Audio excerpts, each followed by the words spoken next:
Hello, greetings to you all. Welcome to grade 8 tutorials. My name is Afari Ernest, and today we are going to look at Introduction to Microeconomics. And so you have to put it in mind that economics has two aspects, that is microeconomics and macroeconomics.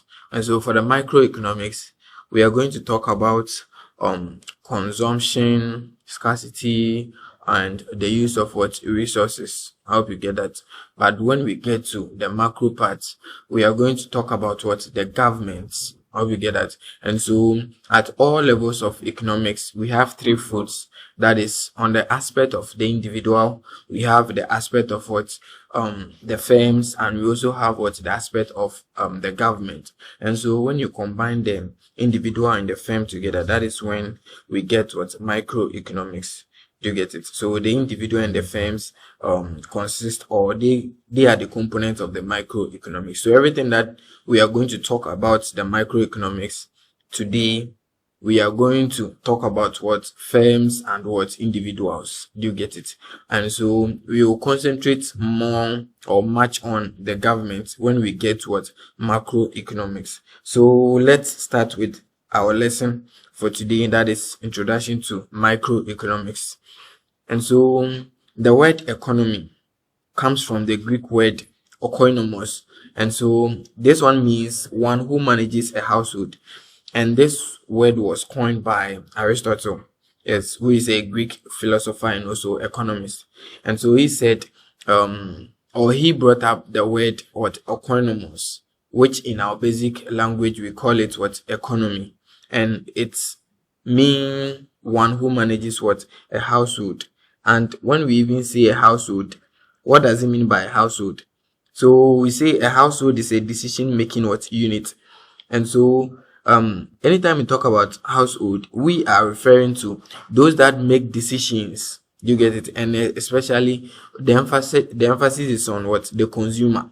Do you get it? The household. Do you get it? And so for the household, we have two assumptions that talks about the household. So anytime that you hear the word household, one, you can talk about, let's say, those who consume the goods and services. They are also household. So especially the consumers, they are household. Then the second part, you can also talk about the owners of the factors of production. And so when you look at the economic cycle or the activity, you realize most of the times it is not the firms that are producing. Do you get it? Or it is not the firms that are, let's say, planting and all that, but it is rather the household. And so for the household, let's say they control the factors of production. So normally a farmer like this is a household, because the farmer himself or herself is, let's say, entrepreneur. Then that person has land, capital, and also labor. Do you get it? And so anyone that controls factors of production, that person is in the bracket of a household. Do you get it? And so one who manages a household that we are talking about, it means anyone who manages resources. Do you get it? Yes. And so that is the household we are talking about on the aspect of economics. I hope you get that. Okay, so basically let's look at the definition of economics, right? And we said economics was derived from the word economy. And when we say economy, what does it mean by economy? So economy is the sum total of economic activities directed towards the satisfaction of human needs and wants. So when we say economy, it is just by the total reproducing things that have been produced in the economy, or let's say in the country, which were meant to satisfy human wants and need. That one becomes economy. I hope you get that. And economics here is how you manage or how you control that economy. I hope you get that. Or how you control those goods and services, how you manage them. And so anytime you hear the word economics, I hope many of you have heard the word economics since primary school, that whenever you hear economics, it is respect to management, how to control. I hope you get that. And so economics here is what? The study of how society manages what? Its scarce resources, which have alternative uses to meet its unlimited what? Desires. I hope you get it. So the society here can be what? An individual or a firm. That is why I said microeconomics. We are talking about what? Firms and what? Individuals. So that is the basic definition of what? Economics.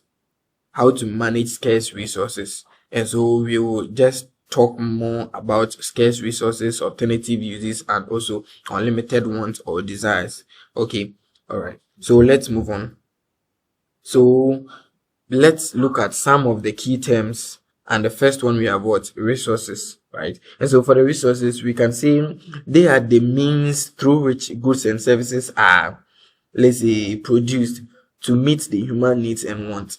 How we get that? So for the resources, they are the inputs in the factor of what? They are the inputs in any production. Yes, they are the input in the production. And so you can say for the resources are the factors of what? Production. And so for the factors of production, from our basic schools, we know the factors of production. We have what? 4. That is, the first one is what? Land. We have labor. We have capital. We have what? Entrepreneur, right? So we have 4 resources. And so for the resources, they are the things that we use in what? Production. So assuming if you want to manufacture a car, first you need what? A land. Do you get it? So that is one. Second, you need what? Labor. Someone who will design, someone who is going to spray, someone who is going to fix the tire. So you have gotten the land to work on, you have the labor, right? Then you yourself that you are ready to invest in the manufacturing of cars, you are what? Entrepreneur. I hope you get that. Then the last one is what? Capital. Capital is let's say the money or the item that you would want to use for what? The manufacturing of the car. I hope you get that. So in every production, you need these 4 things. The entrepreneur, that is the head, right? Then you get what? Your land. You get it? You get your labor and you get your capital, right? Sure. So looking at the slides, you see for the natural resources here, it can be the land that we are talking about. Then when you come to the human resources, that is the labor I talked about. Then when you come to the man-made resources, machines and equipment, they are all what? Capital, right? Sometimes you can also have money here. It is what? Capital. I hope you get that. Then the 4th one is what? Entrepreneurship. So for these resources, we have what? 3 levels of what? Resources. That is on the part of the individual, the firm, and what? The country or the government, right? So on the part of the individual, anytime you hear resource which is related to individual, we are talking about what? Income, or that person's what? Income. I hope you get that. So any individual resource is the money the person has. I hope you get that. Then the firm's resources is these 4 things that you see on the screen. So for your natural resource, human resource, man-made, and what? The entrepreneur. Or you can talk about land, labor, capital, and entrepreneur. So these 4 are on the part of what? The firm and government. Do you get it? So it is the firm and the government that uses what? These 4 resources. But when it comes to the individual or the worker or anyone, you and me, our resources, what? The money that we have. I hope you get that. Okay, so let's move on. We have what? Scarcity, right? So for scarcity simply means the unlimited nature of what? Resources. I hope you get that. Or you can say, let's say, okay, so you see, for human wants, we have every individual in the society or human in the society every individual has what? So many wants. Do you get? Or desires? Because me myself, I am desiring, or I want to acquire a car, a house, let's say some huge sums of money and all that, a comfortable life. Do you get it? But all these desires, do you get it? because there is limited nature of resources, I can't acquire all this. Do you get it? And so that is when the word scarcity comes in. So the limited nature of society's what resource. And mind you, I said the society here refers to what the firm and the individual. So the limited nature of the let's say the firm or the individual. Maybe I want to acquire car, houses, and all that, but my money is, let's say, less. Do you get it? I can't even acquire a car. How much more house? How much more all other things? Do you get it? And so in this case, because my money is not up to the things that I'm desiring for, we say it is what scarcity. And so anytime you hear the word scarce, or scarce, or the word scarcity, it means there is limited nature of what resources with respect to the want. Do you get it? You want a ship now, or you want, let's say, a private jet, but at the moment you don't have the money to acquire the private jet. There is what scarcity. Then on the part of the firm or the company, you can also see, let's say the company might want to, let's say, expand. Do you get it? The company might want to expand so that they will increase production to meet the demands of the consumers in the market, but they are not having what the resources. They are not having let's say, so for example, let me talk about the car. So maybe you are into car manufacturing and you want to extend or expand your plant. Do you get it? In order to produce more cars, but at the moment you don't have the resource. So for the resources, we realize they are four. So let's say you don't have the capital resource, that is the money or the equipment. Do you get it? Then let's say you don't have labor, or your land is small. Do you get it? So you see, you can't meet the wants that, or the thing that you are desiring for. And so that is the scarcity we mean here. Okay. Yeah. So let's move on. So anything about scarcity, just have it in mind that there is what limited resources with respect to what the goods and services that you wish for. I hope you get that. Okay. So the next thing is what trade-off or choice. So trade-off is the same as choice. Have it in mind. And so choice is just like we have given you what a multiple, or let's say plenty choice products or goods or commodities, or let's say anything, alternatives for you to what pick one. You get it? So that one becomes a choice. So anytime you pick or anytime you go in for a particular commodity and leaving the other one, it makes that particular commodity your best choice. How do you get that? And so for choice, I think we all know, we all understand the word choice. And so for example, let's say you have been given a Samsung S23 Ultra, and you have been given iPhone 14 Pro Max, and you have been asked to what pick one. Do you get it? Because there is unlimited resources, we can't just give you the two. How we get that? So we can't just give you the two. We have to give you one and give one to someone else. But you have the chance to pick your best before we give the other one to someone. I hope you get that. So assuming you have these two phones in front of you, the one that you pick becomes what? Your choice. Do you get it? And so for the choice or the trade-off that we are talking about, that is your best what selection. So you can also define the choice as, let's say, the process of selecting from economic what alternatives or economic what options. How do you get that? So that is choice or trade-off. Okay. Then let's look at the next one, that is opportunity cost, right? So the cost of something is what you give up to get it. So when I was talking about the iPhone 14 Pro Max and Samsung S23 Ultra, you see that let's say if you pick iPhone 14 Pro Max, it means iPhone 14 Pro Max is your choice. I hope you get that. And so you sacrificed or you left Samsung S23 Ultra for iPhone 14 Pro Max. I hope you get that. So you chose iPhone 14 Pro Max over Samsung S23 Ultra.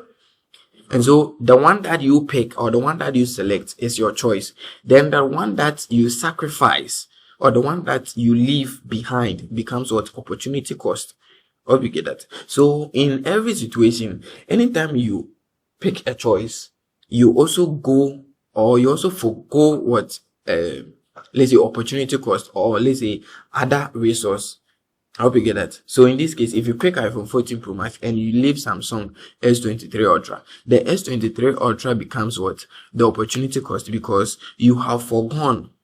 So the meaning of opportunity cost is what? The next best alternative forgone. Do you get it? So you have let's say 3 alternatives, right? So if you pick one and you leave the 2, they are the 2 best alternatives for what? Forgone. I hope you get that. Yes. So anytime there is choice, there is what? Opportunity cost. You pick one, it becomes your choice. You leave one, the one that you have left is what? Opportunity cost. All right. So let's move on to the next thing. That is rational people in businesses think at the margin, right? And so this is very true because that is why they use the word what? Rational, right? Because there are exceptions. With everything about this microeconomics, it is what? Assumptions. We are creating assumptions. So you see that anytime we are defining economics, we say economics is what let's the study of what humans with respect to what? Resources. I hope you get it. Or the resources that have what? Alternative use. You get that? So that one, everything that we are doing is assumption, and it has been aligned that everything or anything that will cause a change should be held what? Constant. We are talking in what? Assumption, but we are not facing what? The reality. That is all about the economics. I hope you get it. And so let's say someone has money and may choose to do something differently from someone who is what? Poor. I hope you get that.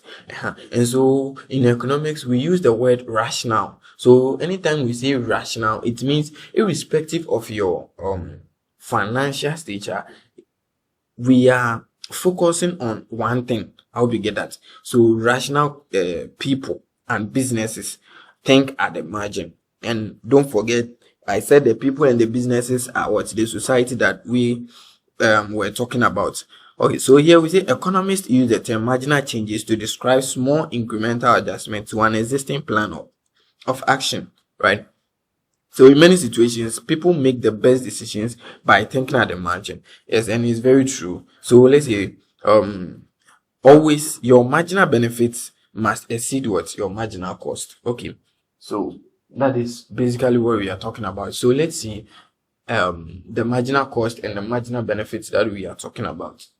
And so for the marginal cost that we are talking about, here we are saying okay, so let me just give you one example.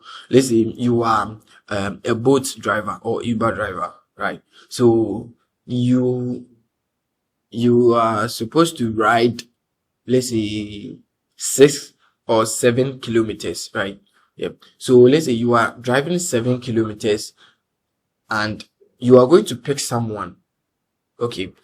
Or let's say, okay, you picked someone and that person is sitting in the car alone. I hope you get that. And so, no, for Uber, I think, because of their principles, it doesn't work that way. So let me use, taxis, right? Let me use taxis. And so for taxis, let's say they charge, $10 for 7 kilometers, right? And here is the case: you have gotten 2 people. You are supposed to get 4 passengers, and you have gotten 2 people. They will all pay the $10, but you have another 2 people who are ready to pay $8. They don't have the $10, but they have what? $8. As an economist, what will you do? Here we are saying you should think at the margin because your marginal benefit will exceed what? The marginal cost. The fuel that you are going to burn, do you get it? And waste it without these 2 people. It would be better you take these 2 people and take or collect the $8 respectively. I hope you understand that. So let's say the 2 people sitting in the car, you have already gotten your $20, but the next 2, you are going to get what, $16 from them. And we are saying, thinking at the margin, you are supposed to take them along. I hope you get that. So that at least you cover some loss. Because if you send these two passengers to their destination or wherever that you want to take them to, you are still going to burn the same amount of what, fuel. I hope you get that.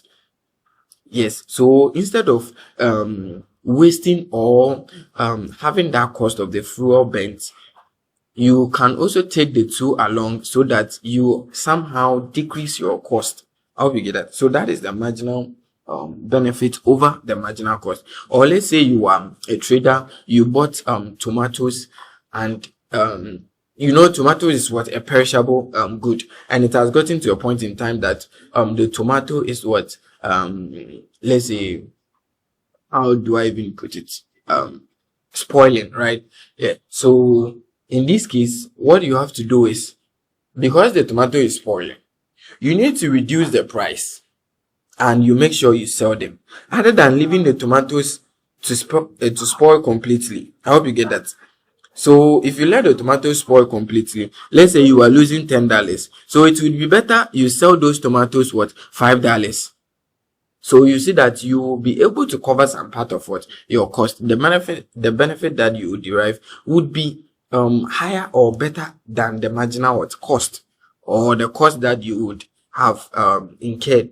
I hope you get that. So that is the rational people and businesses think at the margin. I hope you get that.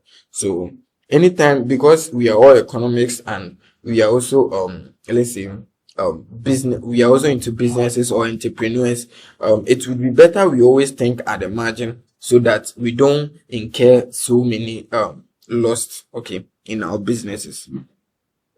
Then here we are also saying business and people respond to what, incentives, right? So the incentives here, it can be positive, it can be what, negative, right? But we will treat this more under macroeconomics. But for the purpose of this lesson, let's discuss. I think we will just look a little bit about the incentive. So the incentive, they are mostly from the government, but it can be positive or negative. How? It can be positive when the government want to subsidize, let's say, a particular commodity for a particular group of people. For example, farmers. You see, farmers, they usually buy fertilizers for their cultivation and planting, all the for their, let's say, work, right? And so in this case, if the government want to increase productivity, or the government want to increase let's say, the production of a particular crop, right? And so what the government will do is, the government will just give an incentive, or will subsidize what, the price of fertilizer or some of the equipment used by the farmers. How do you get that? So that is a positive incentive. Then when we look at the negative incentive, that is when let's say the government want to discourage a particular what, product or commodity. For example, cigarettes. And so if the government want to discourage the smoking of cigarettes in the country, the government will impose tax on the cigarettes. And so in this case, you see that the number of people who were buying, let's say, initially 60 people were buying cigarettes at the price of let's say 5 cedis, right? 5 cedis each. And so if the government imposed tax on the cigarettes, probably the sellers or the producers are going to increase the price of the cigarette to, let's say, from 5 cedis to 7 cedis or 8 cedis. And in this case, it is going to discourage the consumers, because there is increase in price. And whenever there is increase in price, the quantity demanded or the demand of that particular commodity decreases. Do you get that? And so that is a negative incentive. And so for the incentive, that is what we are talking about. Then we are saying many policies change the cost or benefits that people face and therefore alter what, behavior. When analyzing any policy, we must consider not only the direct effect, but also the indirect effect that work through incentives, right? Yes. And so if your company is polluting the environment, you need to pay extra tax So you see all this, or you learn more of this under what the macroeconomics. And so we say if your company is polluting the environment, we call it externality or spillover. And so you need to pay tax for that, because you are causing what harm to those staying around the company or the factory. You get that? Yeah. And so in this case, anytime the government impose tax on that particular factory, they are going to reduce their number of what production. And so that is a negative incentive. Okay, let's move on. So here, let's look at markets are usually a good way to organize economic what activity. So we have a market economy. And so market economy is an economy that allocates resources through the decentralized decisions of many firms and households. Right. So here we have what the invisible hands. So I will explain the invisible hands. So as they interact in markets for goods and what services, right? And so in market economy there is, let's say, competition, right? There is competition because there is effective allocation of what resources. There is nothing like, no one can determine price, right? So it uses the forces of what demand and supply, right? And so no one can determine the price, right? So we live in, let's say, a market where the consumer has some rights, the producer also has somewhat rights. I hope you get that. And so if you increase the price of your commodity, I will just leave the commodity and move to another producer, right?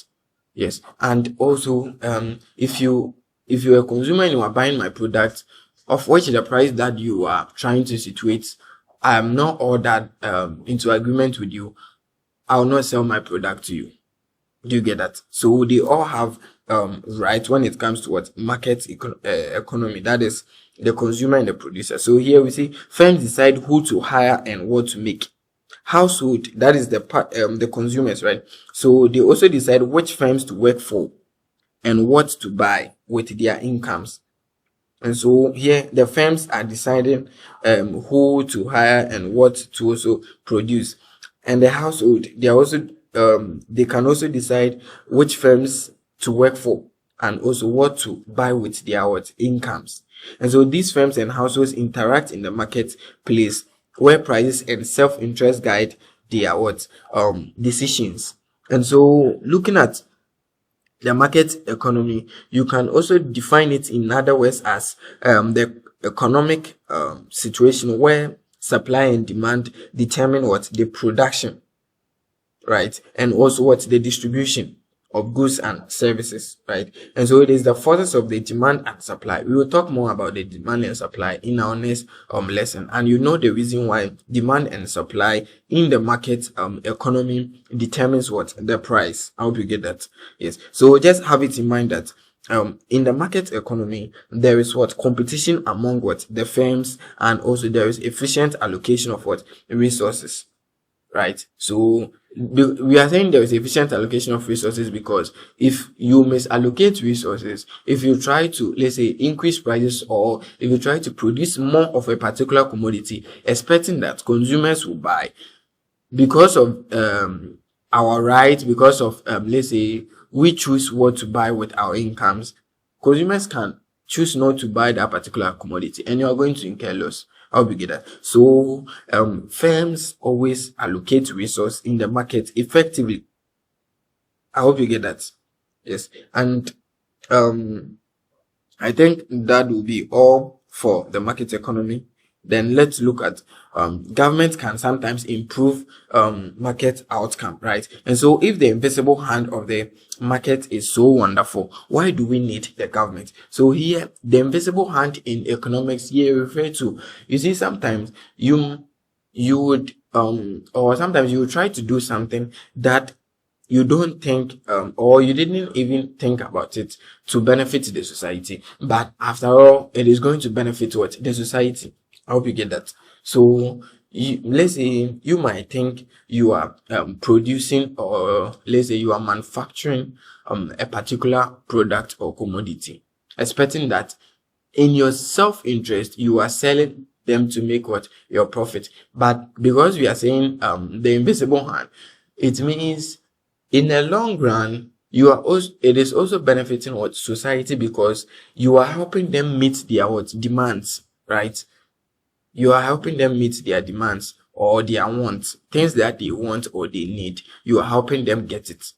But maybe you did that thing in your self-interest because you wanted to maximize profit, but in the long run it is helping what the society. And so here we are saying, if the invisible hand of the market is so wonderful, why do we need the government? So if people are allocating resources effectively and it is benefiting the whole society, then it means we don't need the government, right? Yes, and it is true. And so the only time we need the government to protect the invisible hand is when there is ineffective allocation of resources, right? Or there is misallocation of resources. That is only when the government comes in to correct all these market failures. And so when there is misallocation of resources, we call it market failure, right? Mind you, we said for the market economy, there is efficient allocation of what resources. But for that is market economy. So whenever there is inefficient or misallocation of resources, it turns out to be market failure, because the market has failed to allocate resources what effectively. I hope you get the understanding. Yep. So that is the market failure. So market failure is basically the misallocation of resources. Okay. Then let's look at the PPF or the PPC. So we say production possibility frontier or production possibility curve, right? So here we are going to deal with curve. Then when we even say the PPF, what does it mean, right? So the PPF or the PPC is a curve. So mind you, the PPF or the PPC that we are going to look at is what a curve, right? And so it's a curve that shows the maximum combination of goods and services that can be produced in a particular country or economy, or let's say state. How we get it is with given resources and technology over a given period of time, right? And so this is just to ensure the efficient allocation of resources. And the reason why we mostly draw the production possibility frontier or the production possibility curve is that we want to allocate resources what effectively, right? You see, out of, let's say, marginal utility, right? And so for marginal utility, we are talking about what the extra what benefit or the extra what let me say the extra benefit a consumer derives from what consuming a particular what product. I hope you get that. Yeah, so that is the marginal utility I'm talking about. So you see that anytime the marginal utility reduces and it gets to negative, we will treat that in our next video. So let me just explain this one in simple terms. Let's say you are there and you have been listening to, or let's use commodity, right? So let's say bread, right? I'm selling bread, and so I've been selling the bread for, let's say, 2 years, right? And those that have been buying the bread, the numbers keep on decreasing because they have been eating the bread for a very long time, right? Yes. And so they might, or they want to change that particular food or commodity. Here, what do? I have to also bring in another commodity that will suit them. I hope you get that. Yes. So in a way, I have to switch from the bread gradually to a certain product or commodity. So if you are not into the bread again, you can switch to, let's say, meat pie or anything. Do you get it? So you'll be switching gradually. So that is a production possibility frontier or the curve that we are talking about. And so we are going to talk about what opportunity cost here, right? We are going to talk about opportunity cost here, because when you are switching gradually, you have to sacrifice some amount of the flour, right, to produce the meat pie. I hope you get that. And so if you sacrifice some of the flour for the meat pie, it is what opportunity cost. I hope you get that. And so that is what we are coming to look under the PPF or the PPC. And so here we are saying assumption and underlying what PPF. One is what production over a specified time period, and that is usually a year. So have this one in mind. It can come into your exams, right? And also resources are fixed over the time period, and so all these resources that we see, they are fixed, right? And so I also said for the PPF, it is meant to what allocate resources effectively. All right, so let's move on. So there's an example of the PPF. So we will explain more.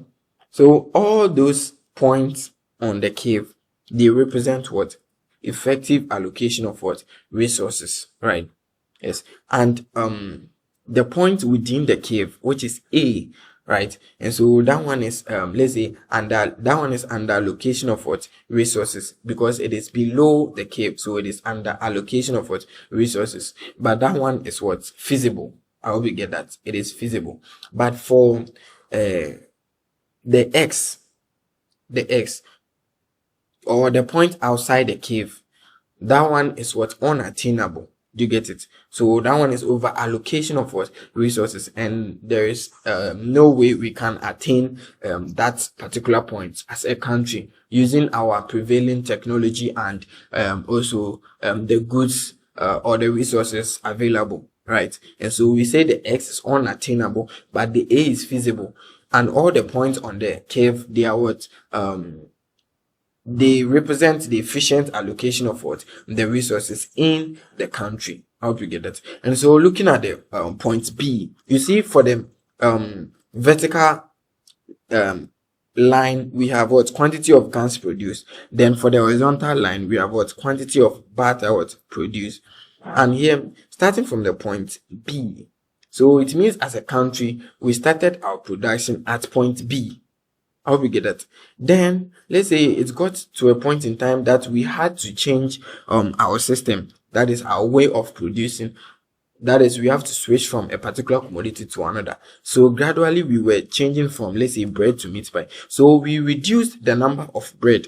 So you see, first this was the bread, right? Then we changed this bread, we reduced it to this side, right? And so this side, it's matched towards this side.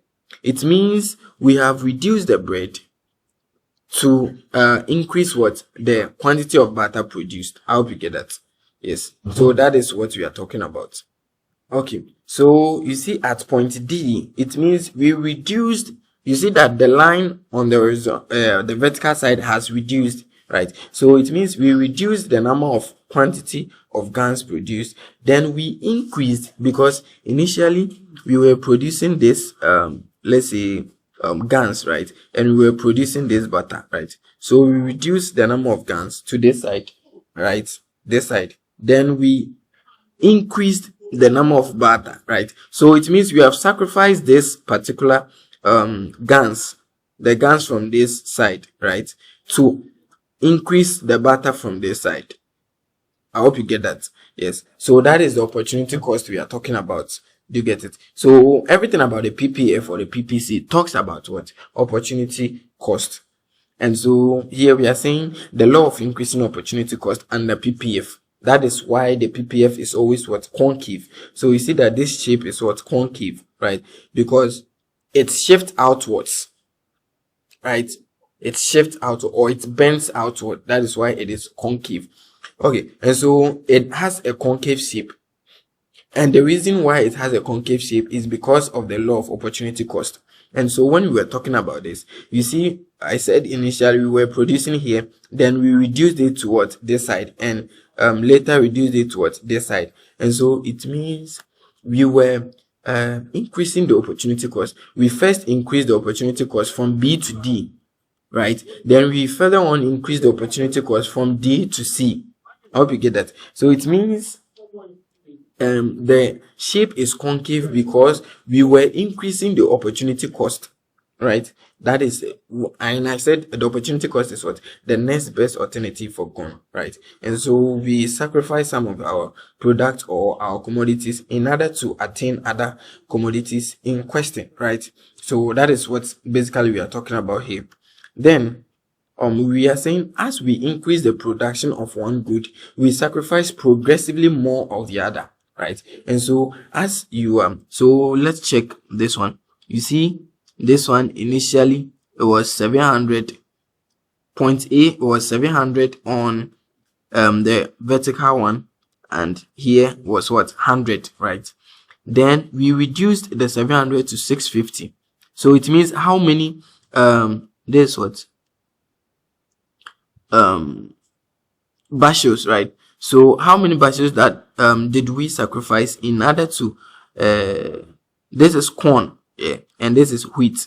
And so how many corns did we sacrifice in order to increase the wheat? So you can see that from 700 to 650 we sacrificed what, 50. So we sacrificed 50 corn. So you see, the first one, the 700, is what, 100 on the wheat.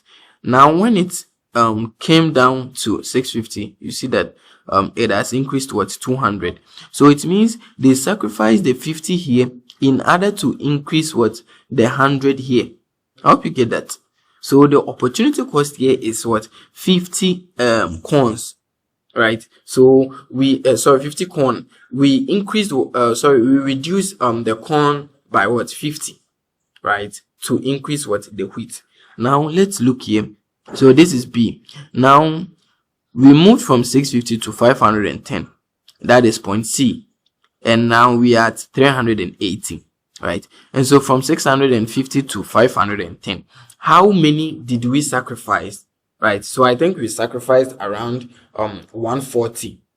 And so we sacrificed around 140 corn in order to increase the wheat from 200 to 380.